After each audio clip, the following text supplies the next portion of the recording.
Eternal Spirit, may the concepts that we hold today in this meeting be those of wisdom, of service, and of right action. In every thought, word, and act, may we show complete accord with universal law. Sweet. Welcome. All right. Welcome, Delighted to Michael. be here. Thank Delighted to be you. here. It's an honor to have you. Looking forward to seeing what unfolds. Yes, yes. So this is the very first episode of Conversations with Serene. So I know we're going to go into lots of inspiring places that will educate and empower whoever tunes in. And I am just honored to have you here because we have a lot in common. I don't remember how exactly we met, but we have similar interests, similar education, similar passions and aspirations. And so I'm really curious to learn more about you because I know we're still getting to know each other, but you've said a lot of things that have resonated with me, and I believe that are important for others to consider this, moment and time and space. And if you could share a little bit about yourself, your background, your history, and what's really on your mind today, we'll go from there. Well, one of the things that I'll tap into based on what you just said is there's one aspiration that I don't have that you do have. And that was actually what led me to connect with you when I saw you on Facebook. We connected through Facebook. And that was your aspiration to run for president of the United States in 2024. And that just, when I saw someone with the CT background, which is my background as well, many years ago, having spent many an hour sitting in Fleet's living room talking with him. It was like, wow, that would be awesome to have somebody with that kind of knowledge in that position. So I'm here to support that. Not anything I'm ever interested in going for, but I certainly hold the space for you on that one. Otherwise, I'm a naturopath. I've taught up to phase 6 of concept therapy, and that was, gee, I started into that about 44, 45 years ago. And the bottom line of what my life, what I shifted out of or into when I moved out of teaching concept therapy was into the first century Aramaic language of Yeshua. The man who was popularly known as Jesus, but his name is actually Yeshua. And I'm the director of a foundation that's translating a copy of the oldest known New Testament, its original Aramaic language, into English. My original work, my original background's in electronics with a side study in physics. So when I ran into the Aramaic language and the New Testament in Aramaic, it was, for me, it was, oh, this is not theology. This is physics. This is physiology. This is psychology. This is genetics. This man knew what he was talking about how this energy system works. And the Greeks took it and brought it into the Western world. And if Yeshua sat in most circles where they're ostensibly talking about his work, he'd say, that's all Greek to me. And so what I've worked diligently to do the last 40 years of developing a body of work that I've developed over the last 50 years is bringing the first century Aramaic meanings of those words into English in a way that makes it usable. With my background in electronics and computer design, electronic repair, if you were building or repairing a piece of electronic equipment, it really didn't matter what your philosophy was. The thing had to work when it came off the other end of the bench.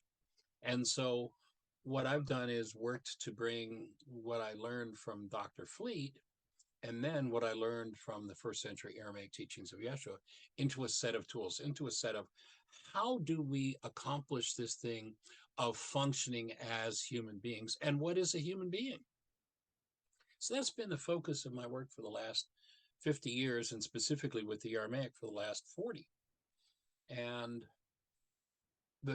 people say, well, you talk about this thing called love. Well, define it for me. What is it? There aren't enough words big enough to embody what that is. But I have come up with an experiential definition. And that is, have you ever held a newborn baby? And if you've held a newborn, then go back to the moment. I mean, literally put your hands in a position where you're holding that newborn. Go back and tap into the essence of that newborn. Now, I've asked tens of thousands of people all over the globe in all kinds of cultures, people speaking different languages, different histories, but everybody's got the same answer for their experience of a newborn. And that is, it's always the word they come up with. I asked for a single word. The word they come up with is always some variation on the theme of love.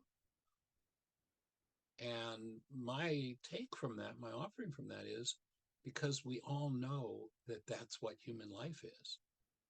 I'll generally, once people have tapped into that essential nature of the newborn, I'll then ask them, so you define it as love. Now, is the newborn loving you or is the newborn love?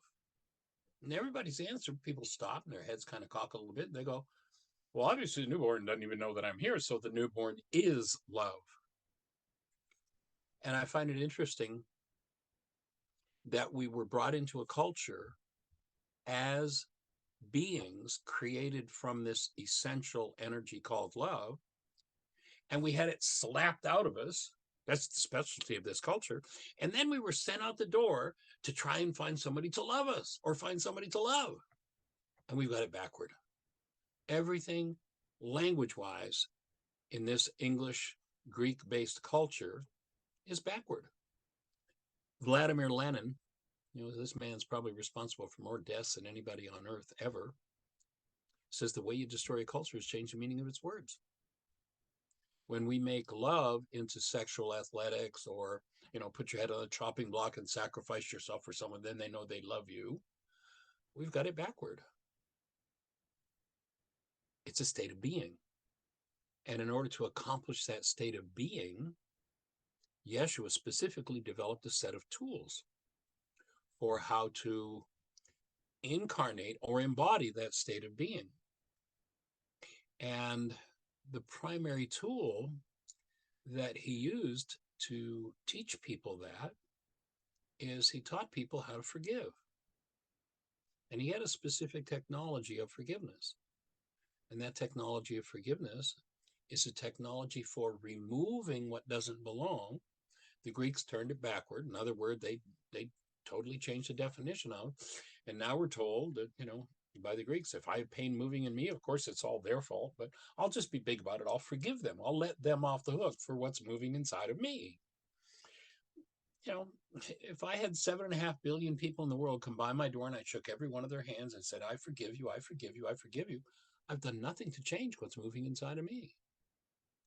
Yeshua had a technology for collapsing the constructs of the mind based in hostility and fear and making the space for human life, active love, to show up in this human form. If it's true that human life is love, then a human form without the active presence of love is not a human being. The form does not make a human. It's the active presence of love incarnated in that form that makes a being. And so that's kind of the foundation of what I've developed is the technology of forgiveness. There's a specific technology that he presented for how to achieve the removal of all hostility and fear and leave this device we call a body-mind unit as a space where active present love could enter because there was no conflicting energy, and then bring that into the world. It's interesting in the Aramaic language, the word prayer does not mean put your order into the cosmic gift catalog. The word prayer in Aramaic means to set a trap for God. It sounds kind of strange at first, but if you think about the TV antenna on your roof, if it's aligned properly, it's the right shape antenna, and you want to watch channel 2, you turn it on and the antenna traps channel 2 and pours a signal into your TV and you watch this beautiful picture and sound. I'd offer that our device as the body-mind unit was designed to capture the energy in which we live, move, and have our being, and that our essential nature is made of, and reflect that, be able to pour that into the world.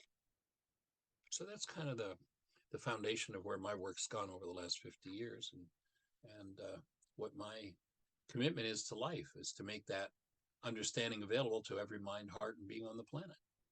Mm. Thank you, Michael. There's so much to unpack there. I hope I do a good job. I'm curious, I'm going to go back a little bit, and I do want to go through like a lot of the things that you shared because I feel like for some people, this may be the first time they hear a conversation like this.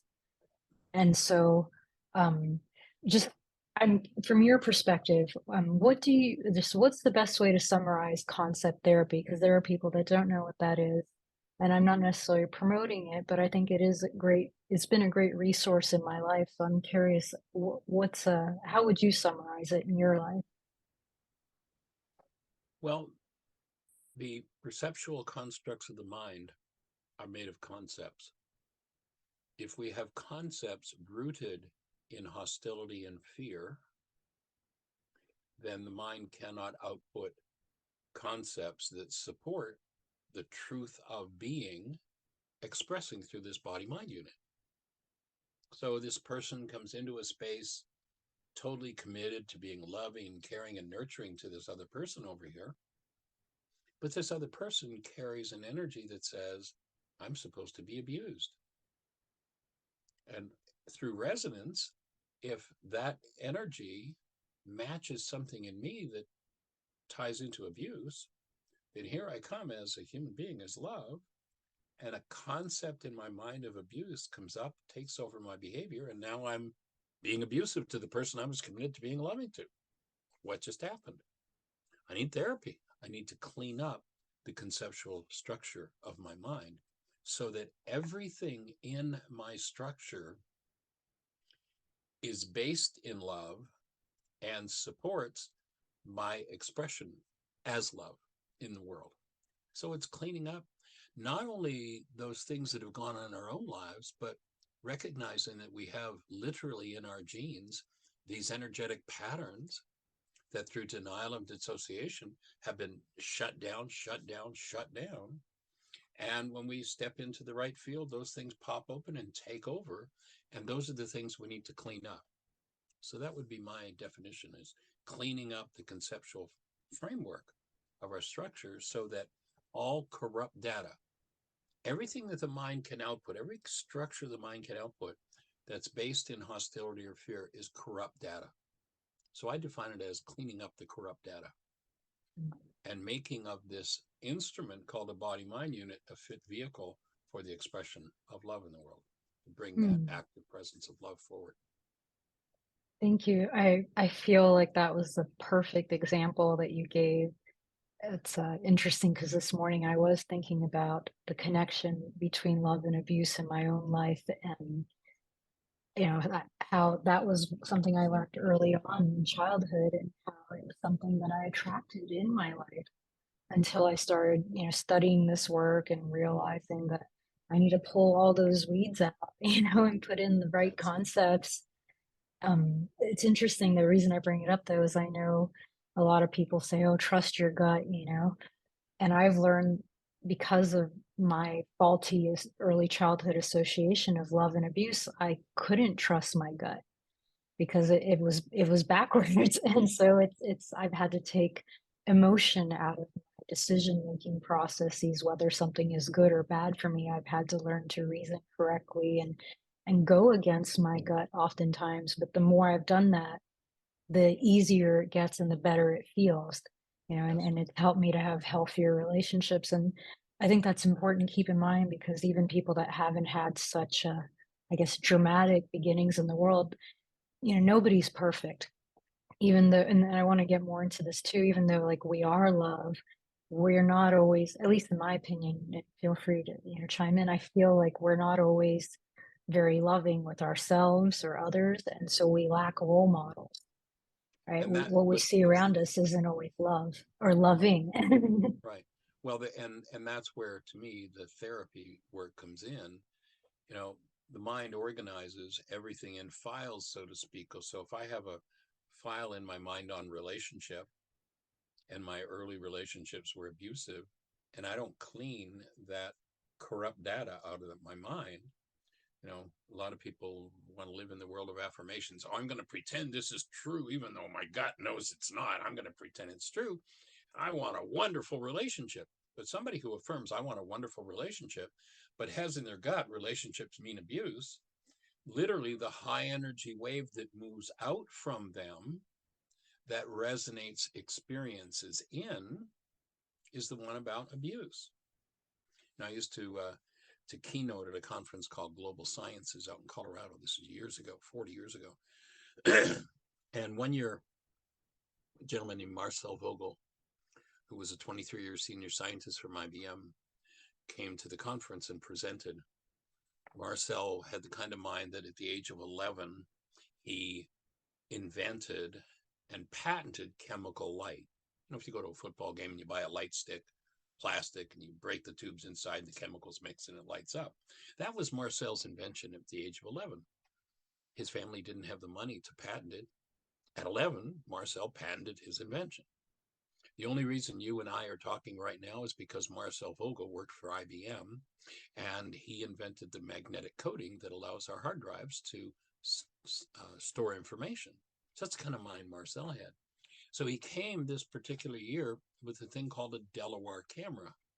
It's a camera that between the lens and the film upon which the energy is impregnated to create a picture, there was a tuning mechanism.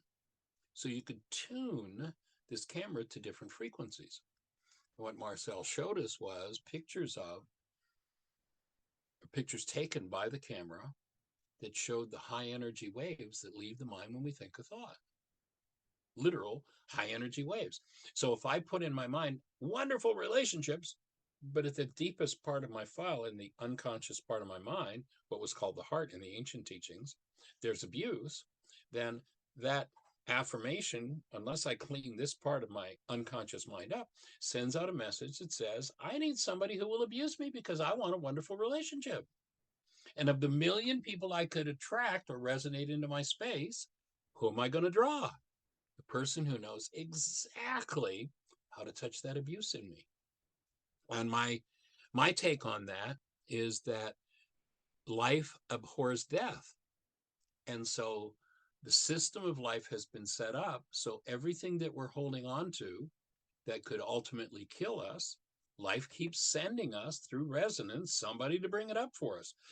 We, you know, there's a big conversation on the planet right now about this fearsome one world satanic religion that's going to come along and take over the world. Everybody that's talking in their fear about the one world satanic religion doesn't realize the one world religion has been around for thousands of years. And most of churchianity lives in the one world religion, and the one world religion is blame.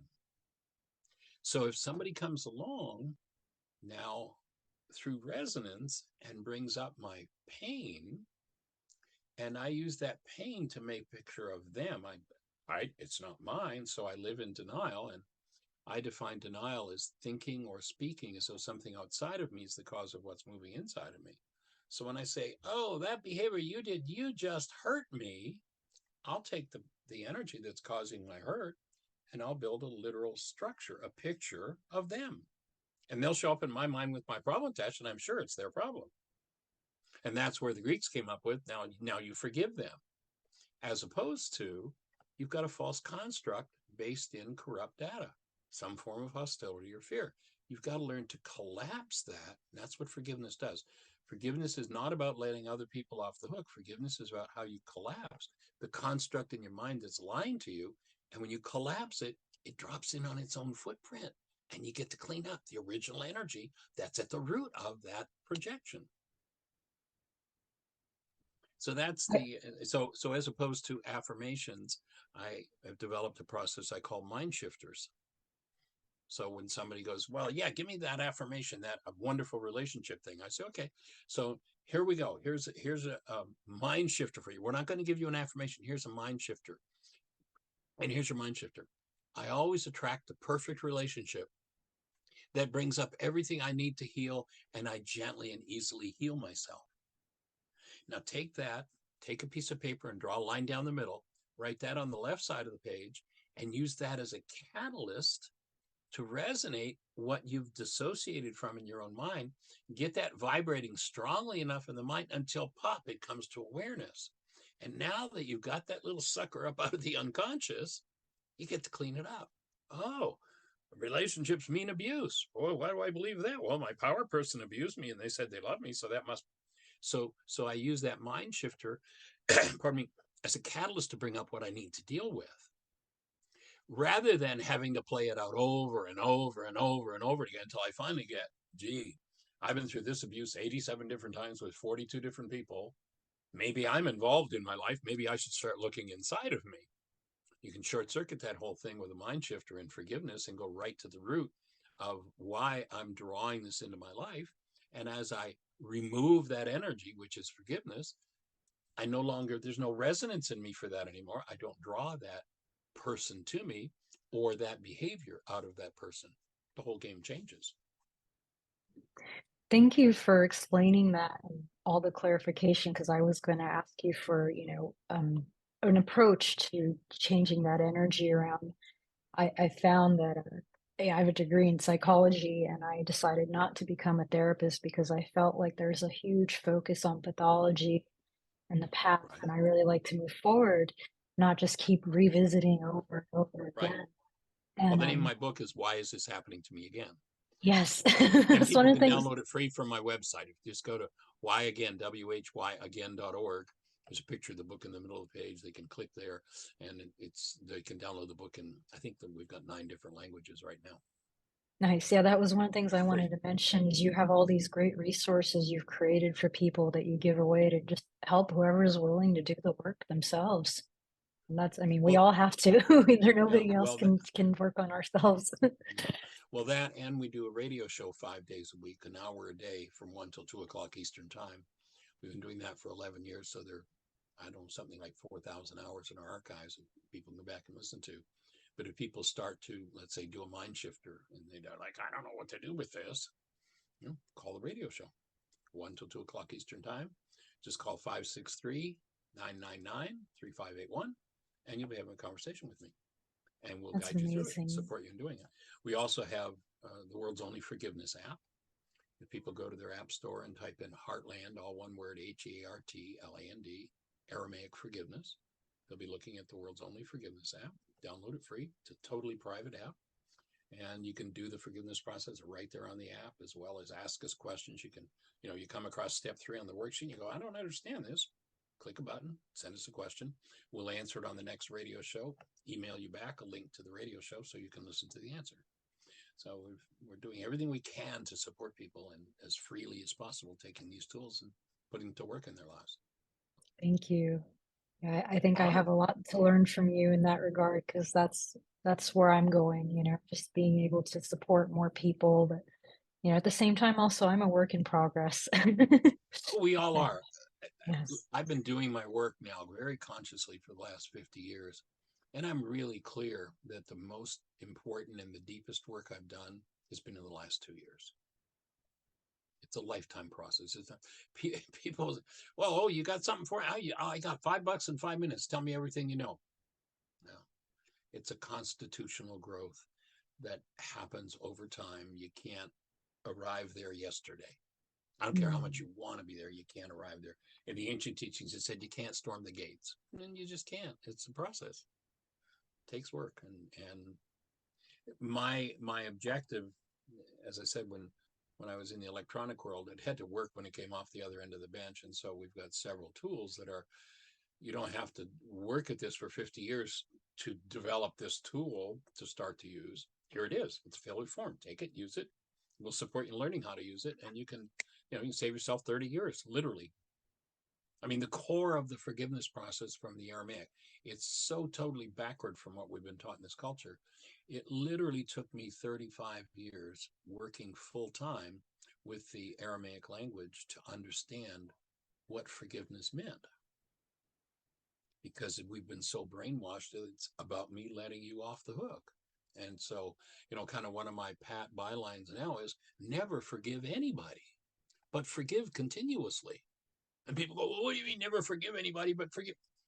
continuously going inside your own structure and cleaning up the database that's in there. The database has been in development for thousands of generations. Everything that anybody in your bloodline has never dealt with is stored holographically in every cell of your structure. And in order to have an instrument that is a fit vehicle to bring love into the world, you've got to clean the instrument up. And that means you've got to look at and deal with the generational patterns. I appreciate that. One of the things I've recently started doing is anytime I feel some sort of unpleasant feeling, I do my best to identify it. And then I ask myself, okay, so why am I feeling this way? I reason through it and I ultimately realize there's no rational reason for me to feel any kind of negative feeling. Yeah, but Well, actually, it there took me is. time to get there. Okay, I'm curious what you think. There's a really good reason for it. You experience it, and that's because it's in there. That's all. Mm. I mean, our mind tells us I'm experiencing it because of what he did, or she did, or they did. But the truth is, the only reason I'm experiencing it is because it's in here. Now, instead of building a whole world of perception, there's some interesting Harvard research. It's actually the most quoted research in psychological history. And what they were able to do was show that in a time frame where 10,000 brain cells are firing, there are 10,000 measurable units of electrical activity happening in the brain. The max amount of data that gets into conscious awareness is 9 bits. The mind is a reducing valve. And something determines which 9 bits of data we get to see, and that's the key to forgiveness. And it reduces or shuts down everything we don't want to look at or don't want to deal with. And that's what needs to be opened.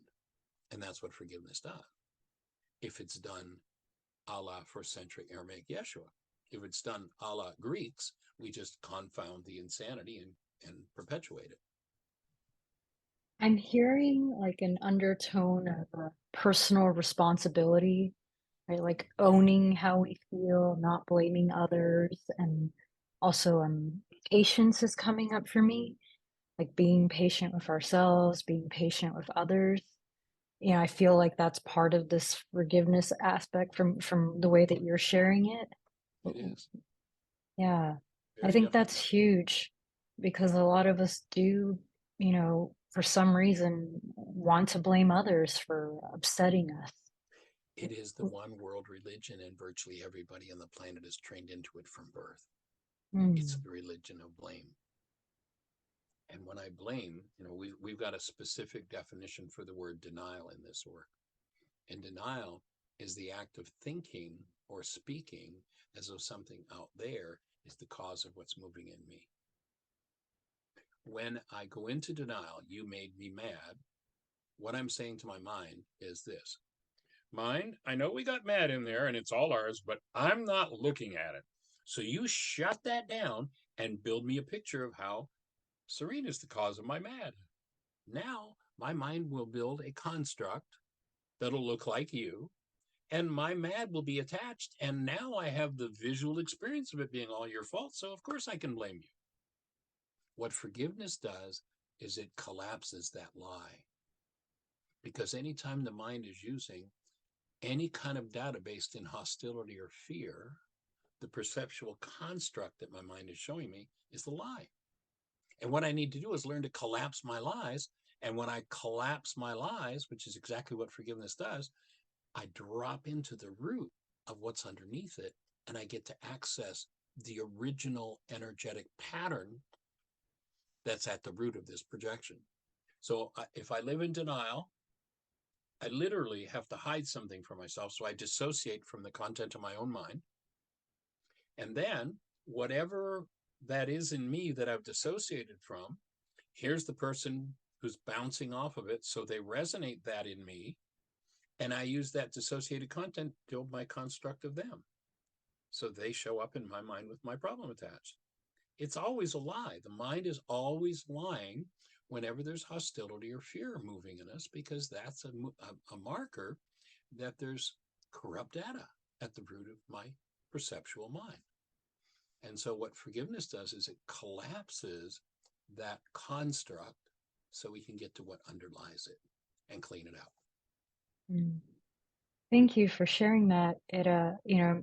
Projecting these lies, it feels like it makes it difficult for us to actually observe life and the world and have experiences of people, as they really are. We're not really present when we're projecting these lies on everything and everyone. And so we can't make the right, decisions for ourselves when we're not actually perceiving the world and people and experiences as they really are. Absolutely. I mean, when you recognize, in this time frame where there are 9 bits of data, according to the Harvard research, 10,000 brain cells firing, it's been estimated that in the same time frame, in the actuality of the world, there are perhaps as many as 20 trillion bits of data available. So our mind cuts down, if the 20 trillion number is accurate, cuts down 20 trillion bits of data to 10,000 and then to 9 bits. If I think in any way, shape, or form that this 9-bit mind is showing me a picture of what's happening out there, I'm insane. My constructs always tell me first about the content of my own mind, rather than telling me about the world I think I'm looking at. So you made me mad. I'm looking at my mad and projecting into my brain's image of you, but my mad is telling me that there's mad in here. Otherwise, I couldn't get mad. If it's not in here, nobody can cause anything to move in you. Nobody can resonate anything in you that isn't in you. So people say, oh, I'm angry because of Charlie. I'm angry because of Bill. I'm angry because of Harry. I'm angry because of Hortense. No, you're just angry. There's just anger in there. When you own that and stop putting it into your brain's image of everybody else, then if you don't like the anger, you can start to remove it.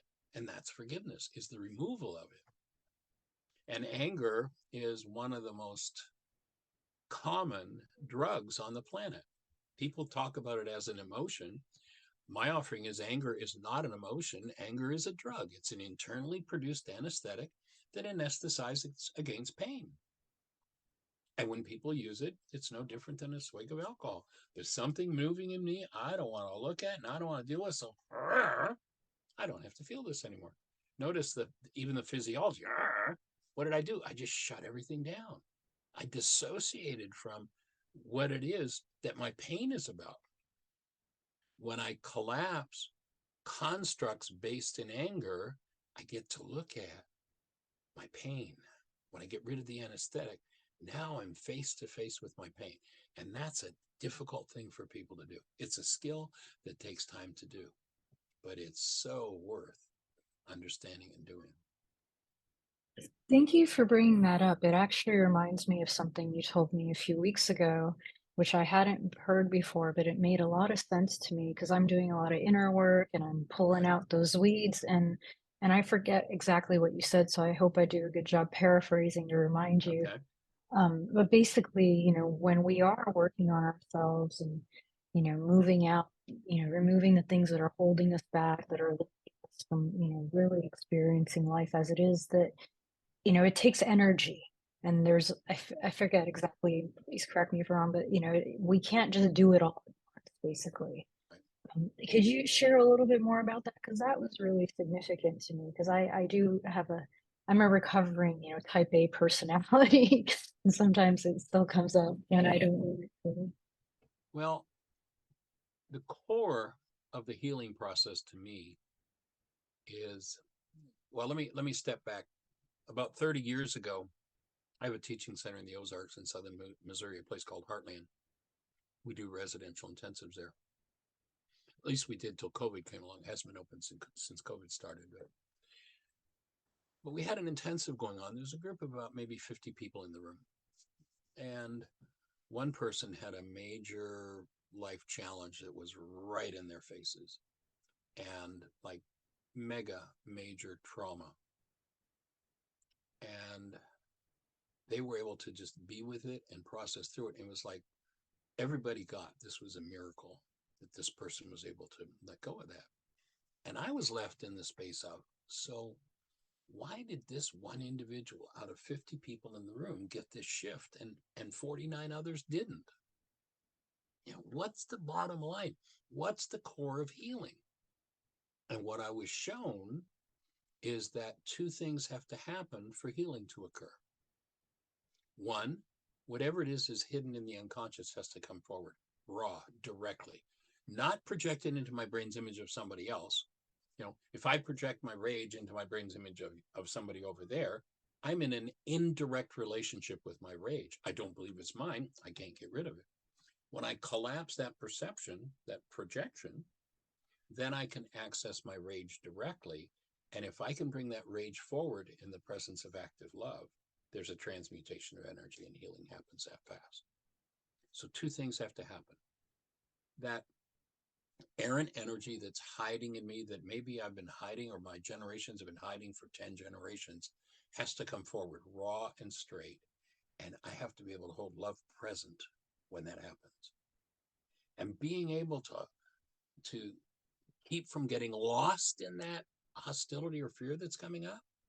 Because most of us, it comes up and grabs us by the face and we're dragged right into it. But being able to step back and become the thinker apart from the thought, the feeler apart from the feelings, the actor apart from the actions, and hold active present love when that kind of pain comes up. And we're now in process work, and this begins to dissolve. And to do that, it's like any other skill. It takes time, it takes work, it takes practice. There's nobody, it's like I use the example oftentimes of, if I had Tiger Woods' phone number and I called him right now on my phone, I bet I could predict that he's on the golf course right now, this minute. I bet he's hitting driving balls, he's pitching, he's putting. Why is he such a great golfer? Because he's on the course every day. And he has the skill to bring forward what he's practiced. Most people want the skill yesterday. They don't want to work for it. Just show me how to forgive and get rid of all that stuff. It's like if I start dredging up generational hate, fear, rage, and guilt, and I don't have the constitutional ability to hold love present, it's going to take me a long time to start to move through that. It's a process, and you have to develop the skill to do the process. A few years ago, I bought a new computer and got the computer, set it up, and it didn't work properly. So I called tech support, and we spent a couple hours on the phone. Couldn't get it to work. Send it back. Okay, I sent it back. They ostensibly fixed it, sent it back to me, hook it up, still doesn't work. I called tech support. Another couple hours. Oh, send it back again. Okay, I send it back. They sent it back to me again, and it still doesn't work. I have a friend in Kansas City my son went to computer school with. He's a former NASA computer scientist. He had 2 or 3 businesses, so I didn't bother him. I didn't call him for stuff like that. But after 2 rounds of sending it to the manufacturer, I called Graham and I said, Graham, I got this computer and it's doing this and this. And he said, well, okay, go to a C prompt and type this in, hit a return and tell me what it says. So I read what comes up. He says, okay, type this in, hit a return, tell me what it says. Okay, type it in. He said, okay, type this in, your computer's fixed. It's like, come on, Graham, the manufacturer had it back twice. We spent hours. Michael, your computer is fixed. And guess what? It was fixed. Now, this guy was a former NASA computer scientist. He had the skill, he had the knowledge, he had the ability. Now, if you want Graham's level of knowledge and ability, you'll spend 30 years in the computer world. Somebody who opens their computer for the first time says, I want Graham's skills. It's not going to happen. You just have to take the time to develop the skills, and it's a process. And if you're an early adopter, if you're the first one in your bloodline, if you go to the Aramaic language, the word sin is an archery term. When you fired at the target and you miss the bullseye, the scorekeeper would yell sin. You're off the mark. That's all the word means, off the mark.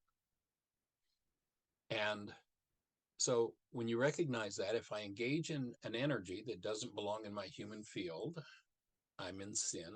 I'm putting something in that's off the mark.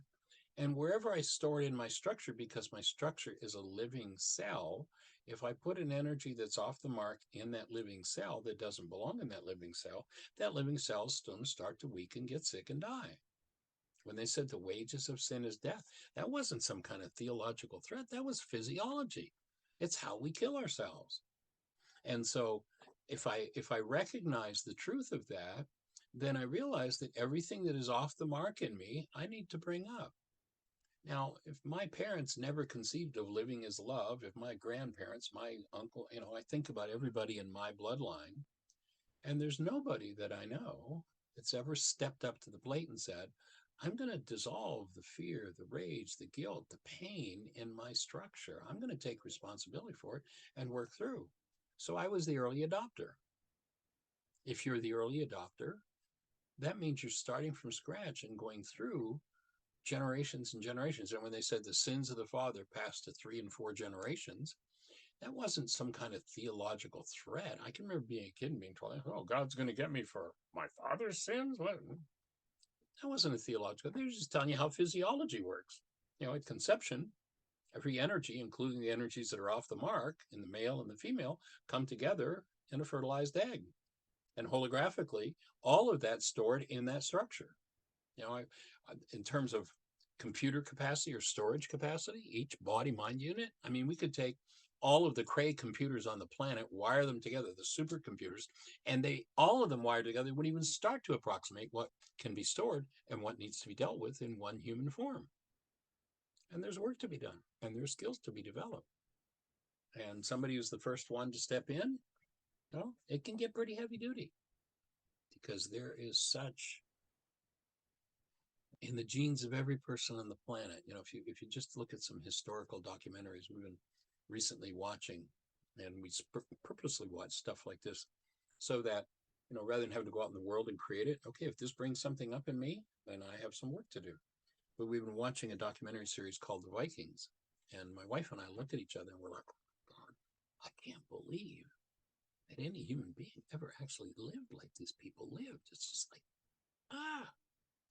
But if somebody's got Nordic genes, that's what's in their structures. Before that, we watched the series called Versailles, and you looked at how these people dealt with each other, and it's like, oh my God, the whole of Europe was just freaking insane. This is hundreds of years ago. What's gone on since then that comes into our genes? And that if we're going to really make of this body-mind unit a fit vehicle for the expression of love in the earth, then we're going to have to clean it out. And it's a pretty significant amount of work when you look at the state of the world today. There's a lot of work for every one of us to do. And I don't care whether it's the doctor, the lawyer, or the Indian chief. I don't care if it's the person at the bottom of the barrel or it's the wealthiest person in the world. If they haven't cleaned up their instrument, don't expect sanity from them, because it's not going to happen. Thank you for all those great points. I especially appreciate, what I'm picking up is, it's a matter of what we prioritize, because consistency and repetition really matters when we're changing which of our DNA is being expressed, right? Because our DNA is just the blueprint, and we have much of it that isn't being expressed, and so we can choose to express something else versus what's been, I don't know if this is the right word, pre-wired into us, what we've inherited. And so I appreciate that. And that's something I make an effort every day. I have certain practices that I do no matter what, because I know they help make life better. But it's because I make my own personal evolution a priority, because I recognize how that influences everyone around through vibration. I don't even have to say anything. Just as I change, my frequency changes, and so I'm emitting it, differently, and so people feel that and pick up on that. The law of resonance. Yeah.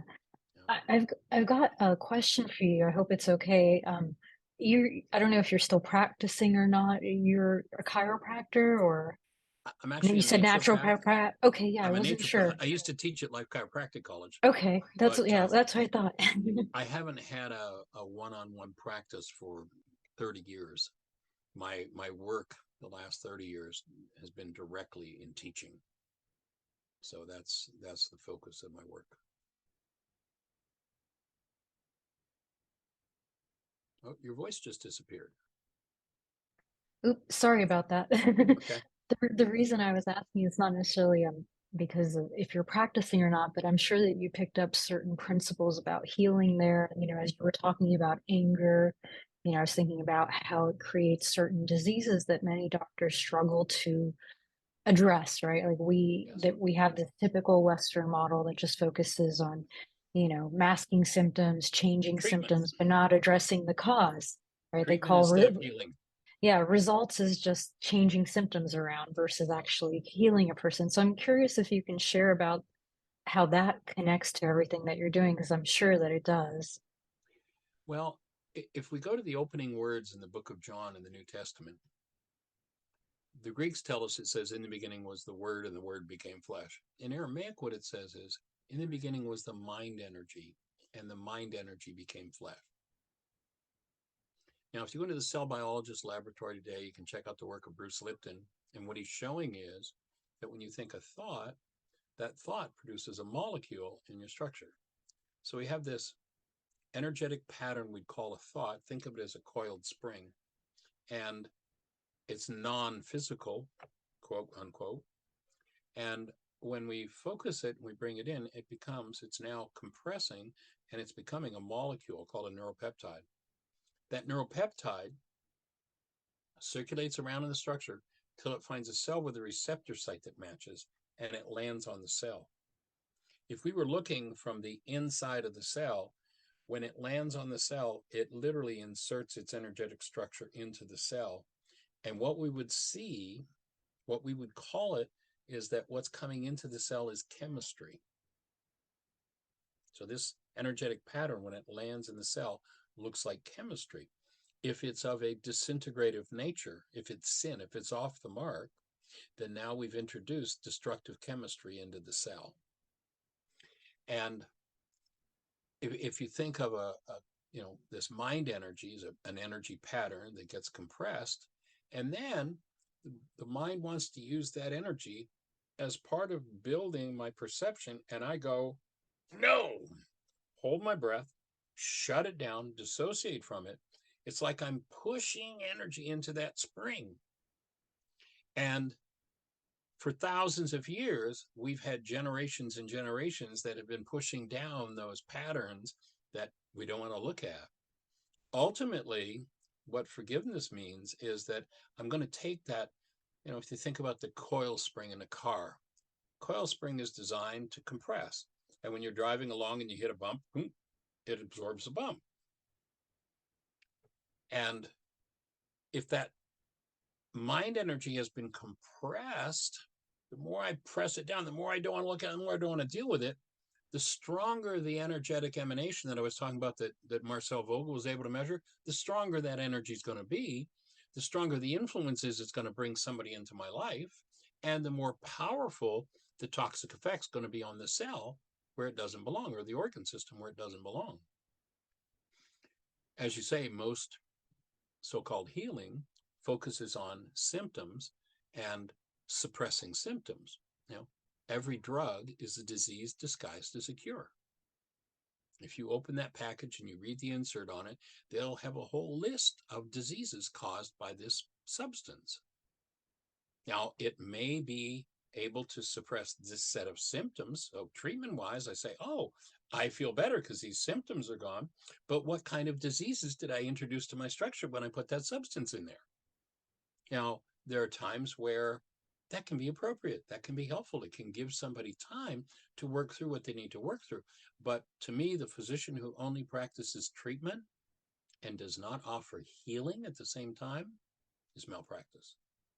So where, gee, somebody's in a lot of pain, you take an aspirin, that can be really helpful because it's really hard to focus on doing my work of healing if I'm in so much pain that I can hardly think about what's going on here. So it can be appropriate. Gee, I've got some pain. I know I have some healing work to do. I know that there's some energies in me that are compressed, and I'm going to have to access them directly in the presence of love and burn them off.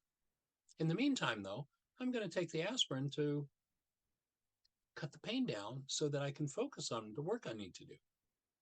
And so what the forgiveness process does is it literally, step by step, takes these generationally compressed energies that we call dis-ease, that are energies that are off the mark. Now, I love what Einstein says. He says, on such things as matter, we've been all wrong. what we have heretofore called matter is energy. Energy whose vibrations have been so lowered as to be perceptible to the senses. There is no matter. Einstein says a material world doesn't exist. We have an energetic world. Our eye makes it look solid, but there's nothing solid about it. My hands don't pass through each other. They must be solid. Well, wait a minute. If this was a radio wave would go right through. Obviously, it's not solid. It's energy. So relative to this integrated energy system, there are energies that build it up, integrative, and energies that tear it down, disintegrative. If I put that energy, or my generations put that energy into my cellular structure, I'm going to, in order to be relieved of it, I'm going to have to be willing to allow that to uncoil, that energetic, that compressed energy, allow it to uncoil and be with its content, no matter how horrific it was, and develop the strength to hold love present while that comes forward. And that dissolves the disintegrative energy, the trauma energy, and frees us from it. That's healing.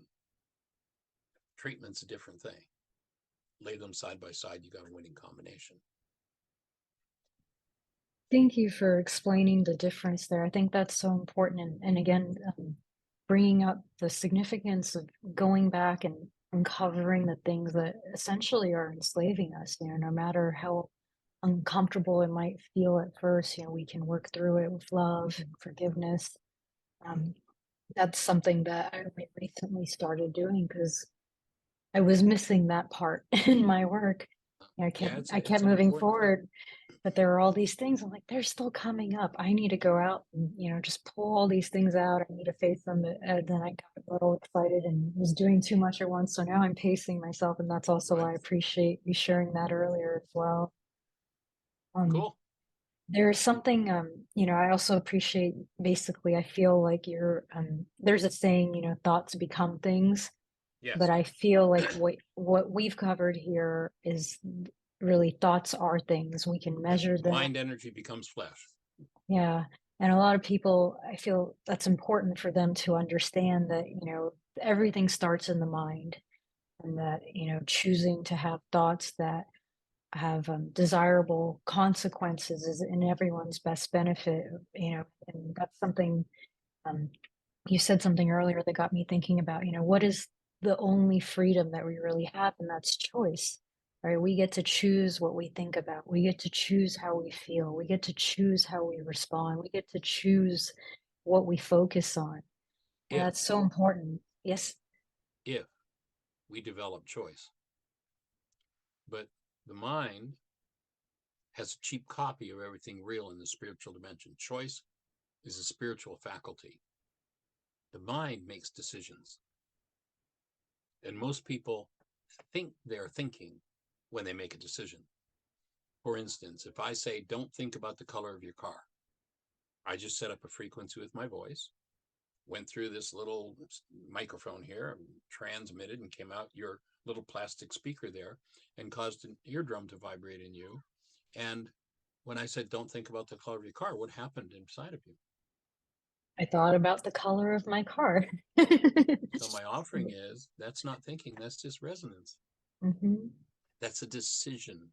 The mind is a decision-making device, and everything that is presented that it has brain cells for, it spits whatever it's got. So to call, I was thinking about the color of my blue car, thinking is just not, it's most people, if they said what they thought, they'd be speechless, because the mind is just continuously resonating whatever content it has and spitting up whatever decisions it has about whatever the situation is that's presented. So whatever's resonated the strongest in the mind will become the mind's answer. I only become a thinker when I can cut myself loose of that and originate something. Remember, Fleet talks about origination. I have to be able to originate rather than replicate. All that this, what I call the carbon-based memory, can do is replicate whatever's in it, which means that in order to think about it, in order to conceptualize something from what's stored in this body mind unit, which is made of carbon-based memory, it has to be in carbon-based memory to start with. So everything that resonates in us is from the past. Yeshua had a saying for those who lived in the past. He said, let the dead bury the dead and let the blind lead the blind, because there's no life in the mind replicating stuff from the past. It's only when we wake up spiritually, we're choice. Now, with choice, I can introduce a whole new frequency into my mind that's never been there before. But if this question resonates, some trauma, pain, something that screams and rages inside of me, it's not very likely I'm going to be able to bring a new energy into my mind. So I apply forgiveness to that to weaken what's in the past until I've developed the strength to stay awake on a spiritual level and say to my mind, okay, I can see that you got some real pain about that, and I'm going to bring something new in. And I'm going to dissolve this pain. And I'm going to make of my body-mind unit a space where a whole new creative process happens. I bring in original creation rather than replicate the past. Remember that story of the Jews wandering in the desert? Pardon me, the Jews wandering in the desert for 40 years. Now, you think about that one. Here's a very bright group of people. They've written about astronomy. They know astronomy very well. And somebody wants us to believe that they get lost in a 35 square mile area for 40 years. I mean, it's pretty silly. They knew the sun came up in the east and set in the west. If they knew they wanted to go west, a few days in a 35 square mile area and you're out of the desert. That desert is a code word for the unconscious. Most people wander about 40 years in the desert unconsciously, going, why is this happening to me again? And why are they doing this to me?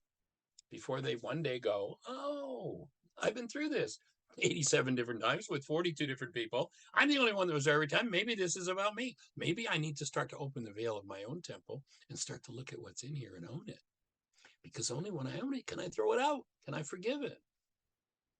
And if you remember, if you look at that passage about being lost in the desert, you read the way they got out of the desert into what was called the promised land was, I said, the old generation had to die off.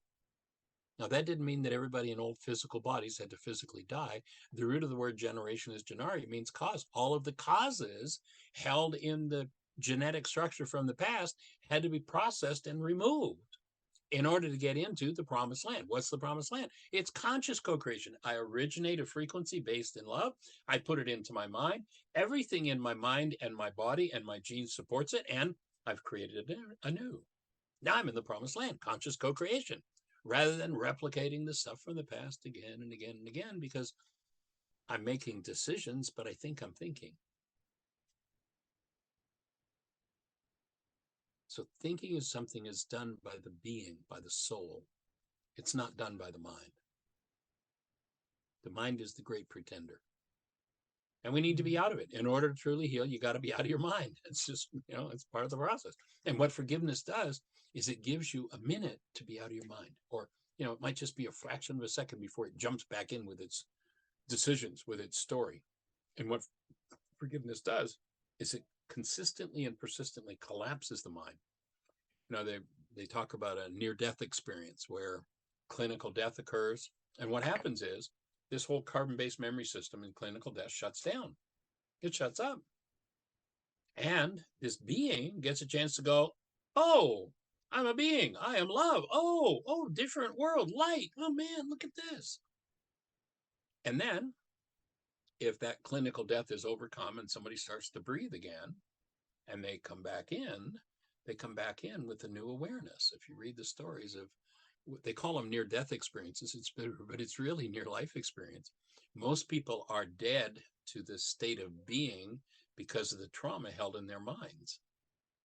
And so if trauma is moving and I'm living out of a self that's based in trauma, Yeshua said that self, in order for you to live, you've got to die. You've got to get rid of that self. Clinical death gets rid of it in an instant. If you're lucky enough to be resuscitated and you remember, your life's going to change. Read the near-death experiences. They're actually near life. It's where somebody gets to taste life without reference to the past, the genes, and carbon-based memory.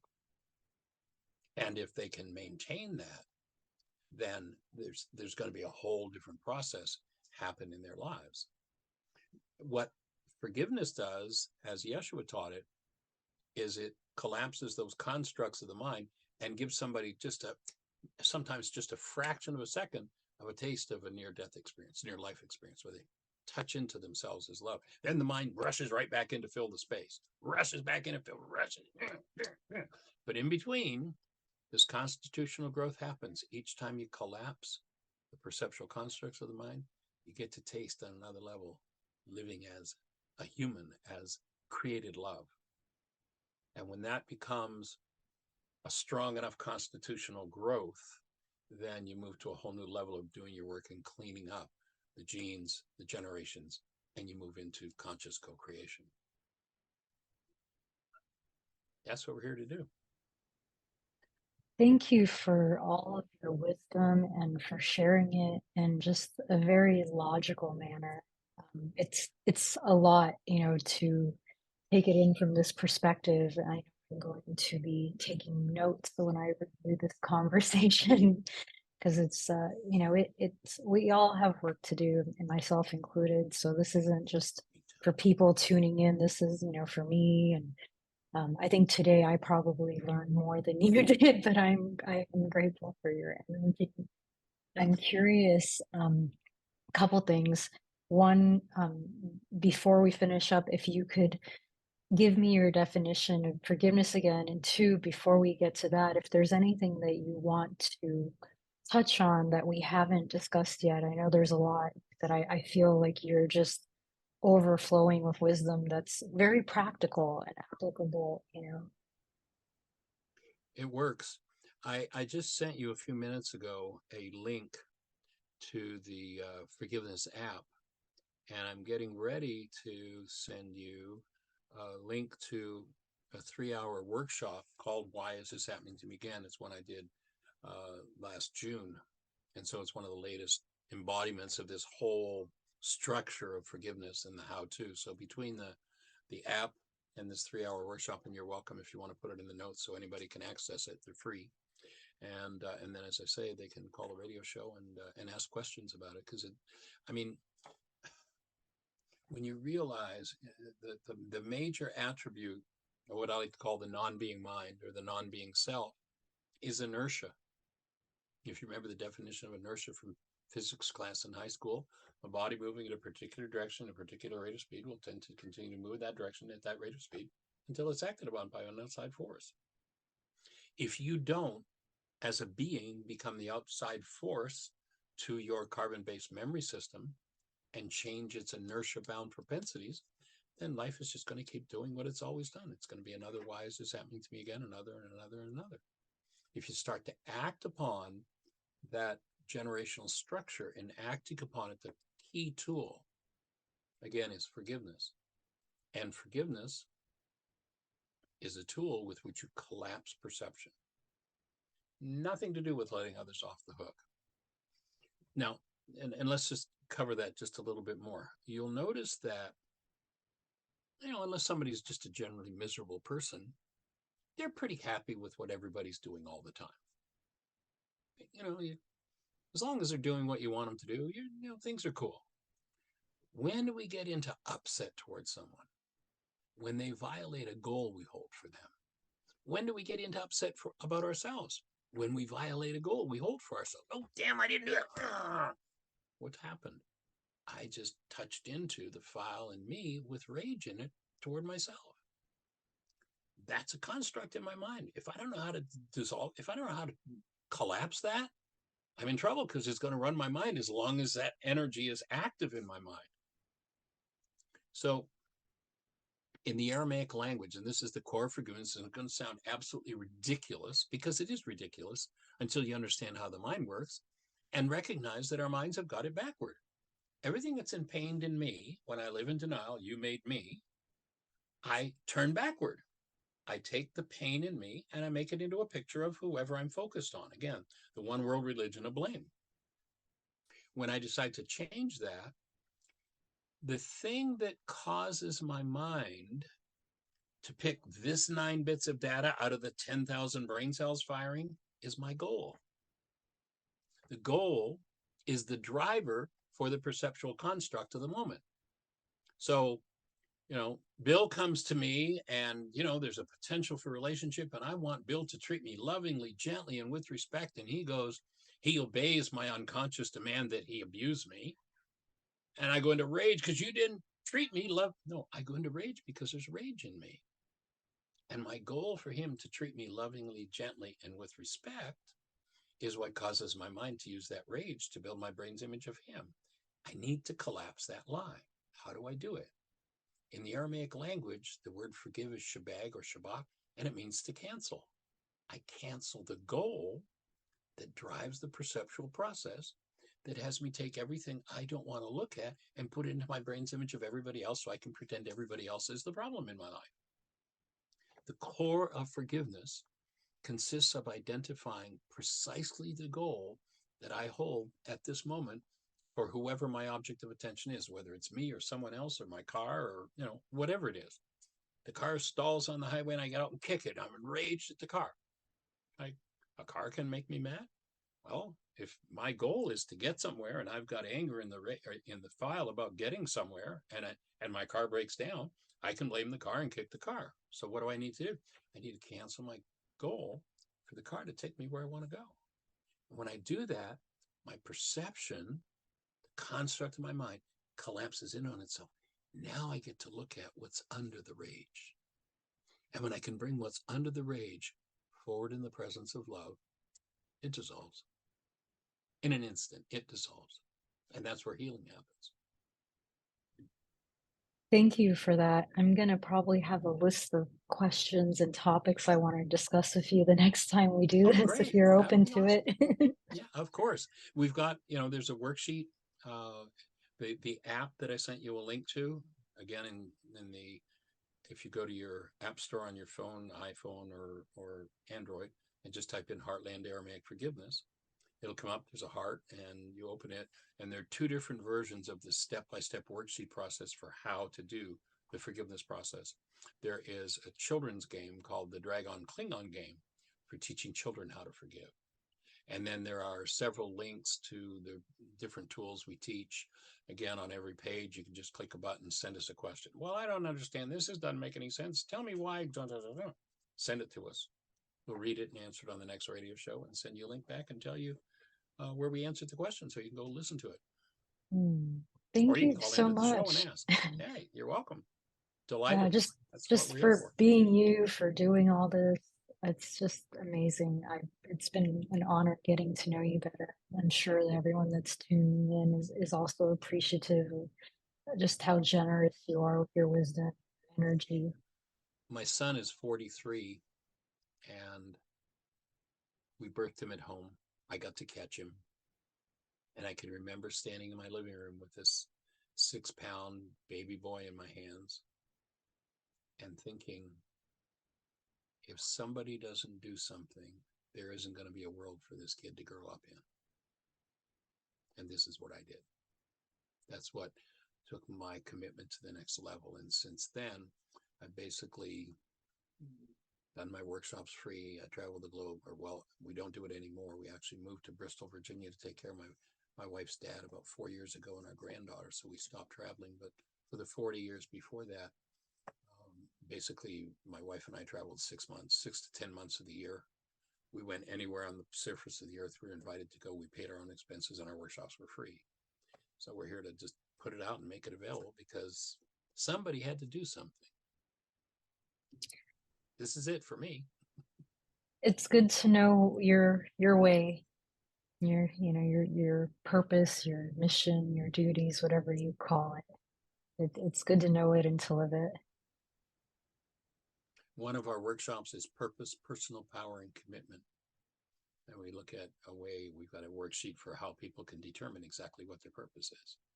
Because so many people are just swimming in the brainwash of, oh, you're supposed to be a good commercial servant, go get a job, make money, pay taxes, and die. Like, that's not anybody's purpose. Nobody. But that's what the world brainwashes into kids. So we've got a worksheet for working through that, getting really aligned and recognizing that we're energy systems.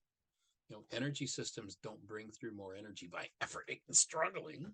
They bring in through more energy by aligning. When we align with our purpose, personal power shows up. Just everything comes to a whole new level. So That's Hmm. what it's all about, Elfie. Yes, indeed. If you feel okay with it, if we're complete for today, I'd like to wrap us up with a closing concept. Does Please that do. sound good? Perfect. Perfect. Let's go for it. And thank you everyone for tuning in. I am the place where life shines through, for life and I are one, not two. Life wants me where and as I am. I need not fret, nor fear, nor plan. If I will be relaxed and free, life will carry out its work through me.